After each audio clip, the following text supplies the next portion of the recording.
નમસ્કાર મિત્રો, હવે જ્યારે ગણતરીનો સમય બાકી છે અંબાજીના મહામેળાનો, ત્યારે સેવાકીય પ્રવૃત્તિઓ સાથે જોડાયેલા લોકો, આવનાર પગપાળાના જે ભક્તો છે, માઈ ભક્તો, એમની સેવા કઈ રીતે કરવી, એમની સેવામાં કોઈ આંચ ના આવે, કોઈ ઓછું કંઈ રહી ના જાય, આ તમામ પ્રકારની ઝીણવટભરી શરૂઆત જ્યારે થઈ ચૂકી છે. આપ જોઈ રહ્યા છો અહીંયા અત્યારે હું ઊભો છું, એ જગ્યા છે પીએન માળી ફાઉન્ડેશન મહાકેમ્પ.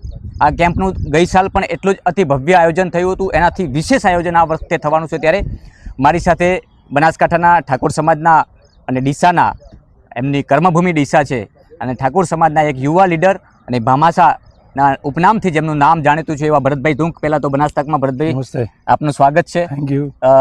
ઘણા સમયથી મુલાકાત કરી હતી, પણ આજ આ જોગાનો જોગ માતાજીના પ્રસંગમાં મળવાનું થયું છે.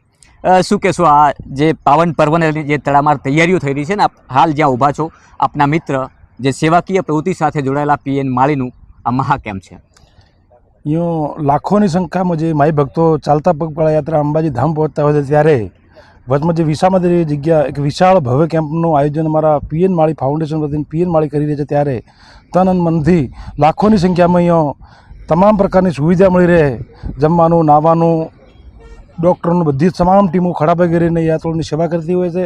અને પીએન સેટમાં તબકે આભાર માનું છું કે આટલા કરોડોના ખર્ચે પણ માતાજીના ચાલતા જતા ભક્તોની જે સેવા કરે છે, અને અમને પણ સેવા કરવાનો મોકો આપે છે.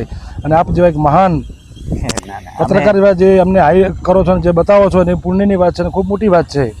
બિલકુલ ભરતભાઈ, મહાન શબ્દ તો મારા માટે હજી બહુ વહેલો પડશે, પણ એવું કામ કરીએ છીએ કે કંઈક આપણા વિસ્તારનું કંઈક ઉજાગર થાય. આપણા વિસ્તારમાં જે ધાર્મિકતાથી ભરાયેલો જિલ્લો બનાસકાંઠા છે, તો ધાર્મિકતાની પ્રવૃત્તિઓ કઈ રીતે બહાર જાય, લોકો કઈ રીતે જાણે કે અહીંયા બનાસકાંઠામાં કેવી પ્રવૃત્તિઓ થઈ રહી છે, આ બધું એના માટે અમે તત્પર રહેતા હોઈએ. આપ જેવા નીડર પત્રકાર થ્રુ જો આ સેવા કેમ્પની પીએન ફાઉન્ડેશન હાઇલાઇટ જે આપણે કેમ્પને કરો છો, આખો બનાસકાંઠા જિલ્લો, સમગ્ર ગુજરાત આપ આ જે કેમ્પને હાઇલાઇટ કરો છો પીએન ફાઉન્ડેશન માળી, તો આખું ગુજરાત આકર્ષાય છે. અને બનાસકાંઠા જિલ્લામાંથી તો ગામડેથી શહેરમાંથી ખાલી કેમ્પ જોવા લોકો અહીંયા આવતા હોય છે, અને લાખોની સંખ્યામાં જે યાત્રાઓ જતા હોય છે એમની પણ સેવા કરવા બેસી જતા હોય છે.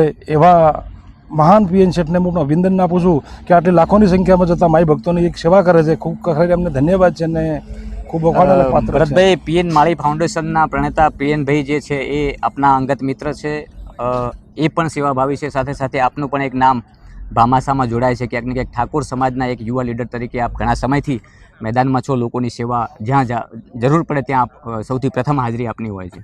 આ પણ એક નોંધ લેવા જેવી બાબત છે. મા અંબાજીની કૃપા છે અને એક નાના માણસોની સેવા કરવાનો એક મોકો મળે છે. અને જમીન લેવલના જે અમે કાર્યક્રમને સાથે લઈને ચાલીએ છીએ, તો જ્યારે લોકો અમારી સાથે કામ લઈને આવે છે અને અમે એમનું કામ પણ કરીએ છીએ, અને આવા આગેવાનો પીએન માળી જેવા જે અમને મળ્યા છે, એમના સાથે પણ અમારું કામ આગળ હેડે જાય, અમે પણ લોકોની સેવા રીતે કરતા હોઈએ છીએ. આભાર અમારી સાથે જોડાવા બદલ, અને તમારા પણ કેટલાક કાર્યો છે હજુ અમે અમારા ચેનલના માધ્યમથી બિરદાવશું. Thank you. મેં ઘણું બધું જાણ્યું છે, વિશ્લેષણ કર્યું છે, પરંતુ આપણે ચોક્કસથી અલગ જગ્યાએ વેલકમ, વધારો. 100%. Thank you. જી આભાર.